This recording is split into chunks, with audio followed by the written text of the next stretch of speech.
Hi welcome back to our channel. And இன்னைக்கு நம்ம என்ன வீடியோ பார்க்க போறோம் அப்படின்னா, இப்போ நிறைய பேர் வந்துட்டு புதுசா குரூப் 4 படிக்கிறீங்க. ஸோ நெக்ஸ்ட் இயர் ப்ரிப்பேர் பண்ற ஸ்டூடெண்ட்ஸ்.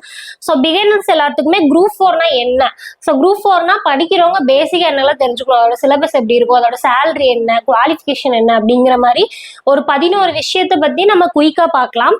ஸோ இது தெரிஞ்சிச்சு அப்படின்னா குரூப் 4 படிக்கிறப்ப சும்மா ஏன்னா எல்லாரும் படிக்கிறாங்க, நம்ம படிக்கிறத விட அதை பத்தி தெரிஞ்சுக்கிட்டு படிக்கிறோம் அப்படின்னா வந்துட்டு கொஞ்சம் கிளாரிட்டி இருக்கும். நம்ம அப்ரோச் பண்ற விதம் நல்லா இருக்கும். ஃபர்ஸ்ட் டைமே பாஸ் பண்றதுக்கும் நிறைய வாய்ப்புகள் இருக்கும். ஓகேங்களா? ஸோ அதனாலதான் வந்துட்டு பேசிக்கா என்னங்கிறத தெரிஞ்சுட்டு பிகினர்ஸ் படிங்க. ஓகேங்களா? ஸோ எதுவுமே தெரியாம ஏதோ ஒரு டெஸ்ட் பேட்ச்ல ஜாயின் பண்ணிட்டு அவங்க கொடுக்கறத படிக்கிறோம், இது என்ன படிக்கிறோம், இதுதான் எக்ஸாம் வருமா, எதுக்கு எவ்வளவு மார்க் ப்ரையாரிட்டி, எதுவுமே தெரியாம சிலபஸ் நாலேஜ் இல்ல, ஏஜ் குவாலிஃபிகேஷன், சிலர்லாம் வந்துட்டு நம்ம பேட்ச்லயே நிறைய பேர் அவங்களுக்கு வந்து ஏஜ் பாரானதே தெரியாது, ஆனா அவங்க படிச்சுட்டு இருப்பாங்க. ஓகேங்களா? ஸோ அந்த மாதிரி எல்லாம் நிறைய இருக்கும். ஸோ அதனால குரூப் 4னா என்ன அப்படிங்கறது பேசிக்கா சில டீடைல்ஸ் பார்த்துருவோம். ஓகேங்களா? So first qualification. இப்போ நான் குரூப் 4 படிக்கிறதுக்கு வரேன், இப்போ நான் படிக்கலாமா, ஏன்னா நான் எலிஜிபிளா, எனக்கு குவாலிஃபிகேஷன் இருக்கா அப்படின்னா, ஸோ என்னெல்லாம் குவாலிஃபிகேஷன் எனக்கு இருந்தா நான் குரூப் 4 படிக்கலாம் அப்படின்னா, ஃபர்ஸ்ட் விஷயம் 10th கம்ப்ளீட் பண்ணியிருக்கணும். அதுக்கு மேல நான் படிச்சிருக்கேன், +1 +2 படிச்சிருக்கேன், டிப்ளமோ, டிகிரி, மாஸ்டர் டிகிரி அதெல்லாம் படிச்சிருக்கேன்னா okay, minimum qualification 10th pass பண்ணியிருந்திருக்கணும். ஓகேங்களா? Okay. Second, so education wise இதுதான். அடுத்தது ஏஜ்.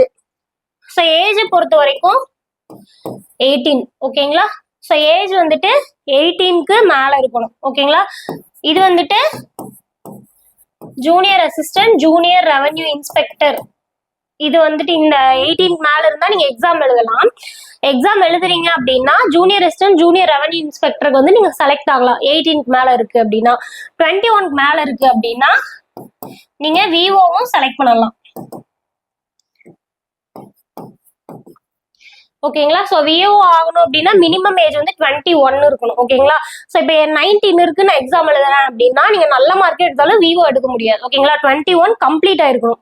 இது ரெண்டுமே. இந்த ஏஜ் வந்துட்டு எப்படி அப்படின்னா, எனக்கு பர்த்டே முடிஞ்சிச்சு அப்போ நமக்கு ஏஜ் கம்ப்ளீட்டா அப்படின்னா அப்படி கிடையாது.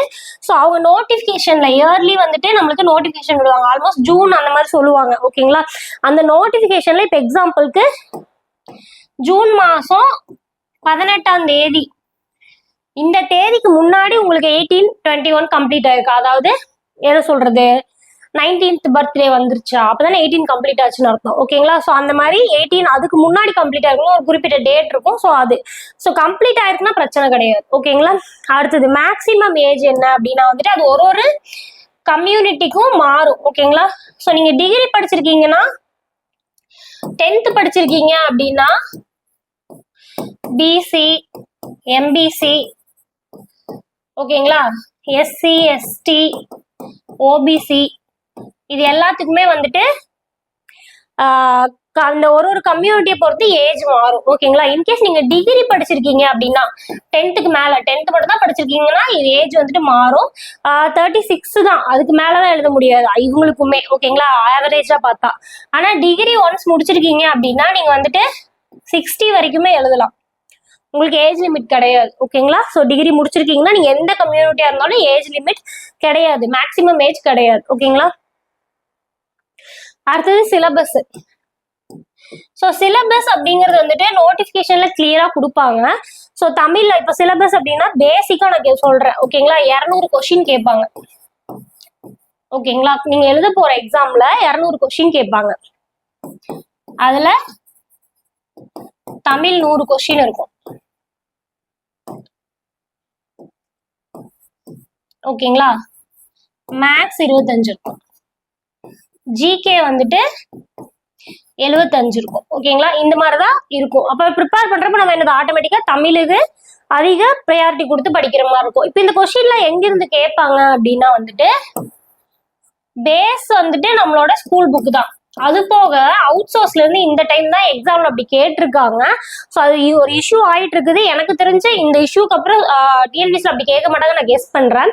அப்படி கேட்டாலும் நான் அவுட் சோர்ஸ் புக் அப்படின்னு சொல்லிட்டு தனியாக ஒரு வீடியோ போட்டிருப்பேன். ஓகேங்களா? ஸோ நம்ம சேனல்ல போய் செக் பண்ணி பாருங்க, அதுல இருந்து கேட்பாங்க. ஓகேங்களா? ஓகே, அப்ப நான் வந்து என்னெல்லாம் படிக்கணும்? ஸ்கூல் புக்கை மட்டும் படிச்சா போதுமா, இல்ல அவுட் சோர்ஸ் மட்டும் படிச்சா போதுமா அப்படின்னா, ஸ்கூல் புக்கை படிச்சுட்டு சில அவுட் சோர்ஸ் நான் வீடியோல கொடுத்துருப்பேன், அதை மட்டும் ப்ரிப்பேர் பண்ணீங்கன்னா கம்பல்சரி பாஸ் பண்ணலாம். ஓகேங்களா? இப்போ லக்கு நிறைய வந்துட்டு இப்போ ஆல்ரெடி எழுதின ஸ்டூடெண்ட் வந்து லக் இருந்தா போதும், இது எழுதுறதே வேஸ்ட், பாதி கொஸ்டின் வந்துட்டு எக்ஸாம்ல இருந்து கேட்டிருக்காங்க, பாதி கொஸ்டின் லக்கு அப்படிங்கிறாங்க. ஓகே, பாதி கொஸ்டின் லக்கு. இப்ப நான் என்ன சொல்றேன்னா 200 கொஸ்டின் வச்சுப்போம். நீங்க சொல்ற மாதிரி 100 கொஸ்டின் வந்துட்டு லக்கு தான். 100 கொஸ்டின் தான்ப்பா புக்ல இருந்து கேட்டிருக்காங்க அப்படின்னே வச்சுக்கலாம். ஓகேங்களா? சோ அப்படி இருக்கு அப்படின்னா இந்த 100 கொஸ்டின் புக்ல இருந்து இப்ப நான் 2 பேர் இருக்காங்க, நான் வந்துட்டு படிக்கவே இல்லை, சும்மா போய் எழுதுறேன், நீங்க வந்து படிச்சு எழுதுறீங்க. ஓகேங்களா? இப்போ ஃபர்ஸ்ட் நான் படிக்கவே இல்லை, சும்மா போய் எழுதுறேன். அப்ப நான் என்ன பண்ணுவேன் அப்படின்னா, இந்த 100 கொஸ்டின் இருக்குல்ல, முதல் 100 கொஸ்டின் லக்கு தானே, அது எனக்கு லக்கு நிறைய இருக்கு, அதனால நான் என்ன பண்றேன், 50 கொஸ்டின் போட்டேன். ஓகேங்களா? இந்த 100 கொஸ்டினுக்கு இந்த 100 கொஸ்டின் இந்த 100 கொஸ்டினுக்கு எனக்கு வித்தியாசம் தெரிய போதா என்ன? இது ஸ்கூல் புக்ல இருந்து கேட்டிருக்காங்களான்னு தெரியாது, ஏன்னா நான் படிக்கல. சோ இதுலயும் ஒரு 50 போட்டேன். ஓகேங்களா? 100 கொஸ்டின் போட்டேன். யாரு? நானு. இப்போ நீங்க படிச்சு எழுதுறீங்க. ஓகேங்களா?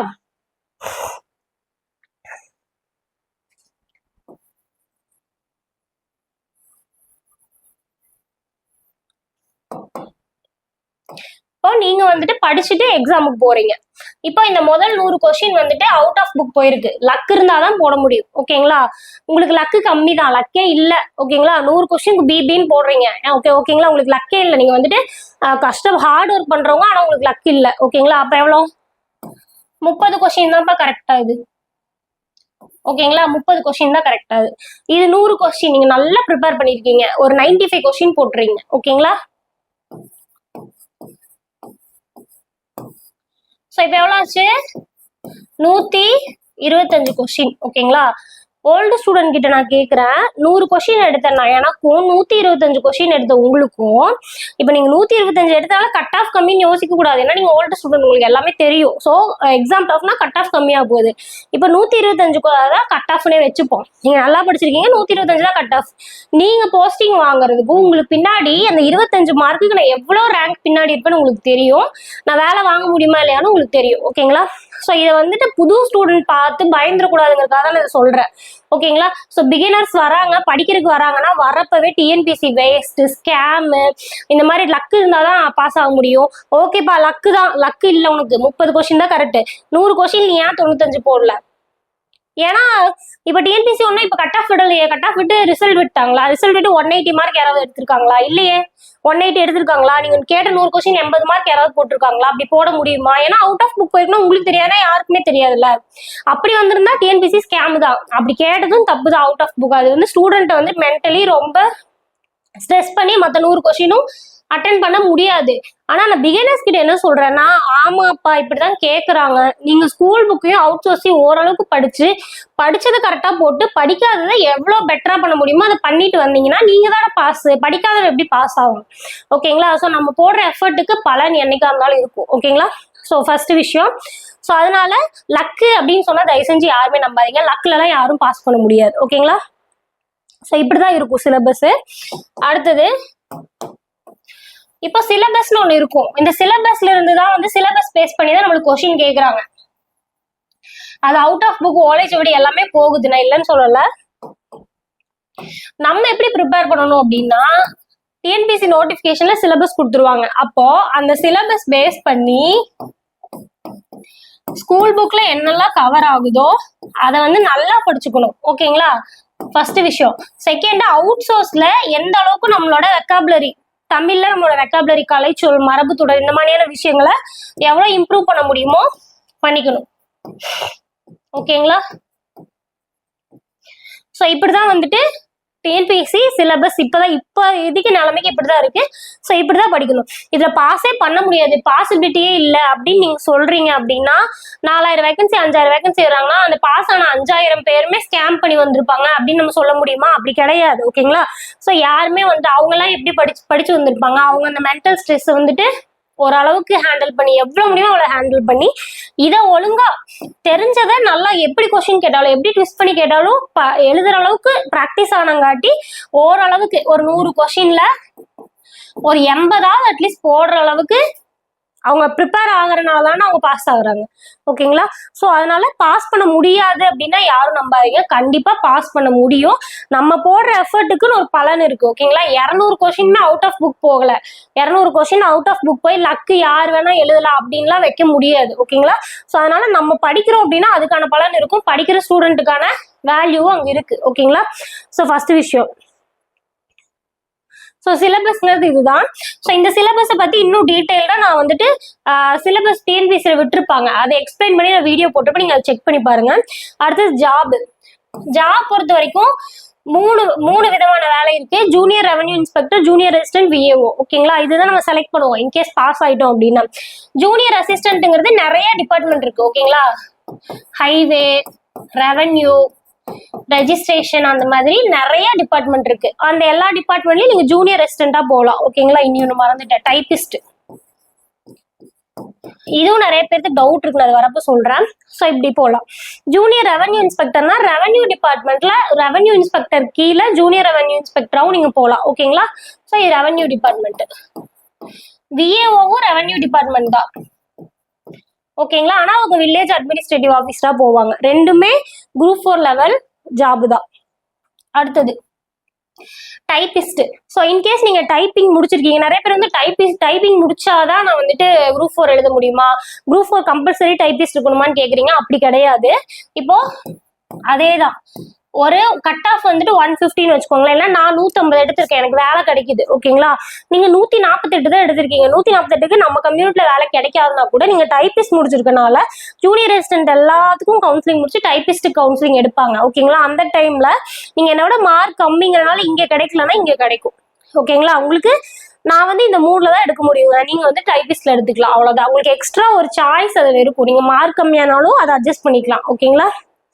ஸோ அதுதான் வந்துட்டு டைபிஸ்டுக்கானது. நீங்க டைபிஸ்டா போவீங்க. அதே மாதிரி டைபிஸ்டா போறவங்களுக்கு ப்ரொமோஷன் வந்து சீக்கிரம் இருக்கு அப்படிங்கிற மாதிரி கேள்விப்பட்டேன். எனக்கு அது பர்சனலா தெரியாது. பட் டைபிஸ்டா போறவங்களுக்கு டக்குன்னு ப்ரொமோஷன் இருக்கு எல்லா டிபார்ட்மெண்ட்லயுமே அப்படின்னு சொல்றாங்க.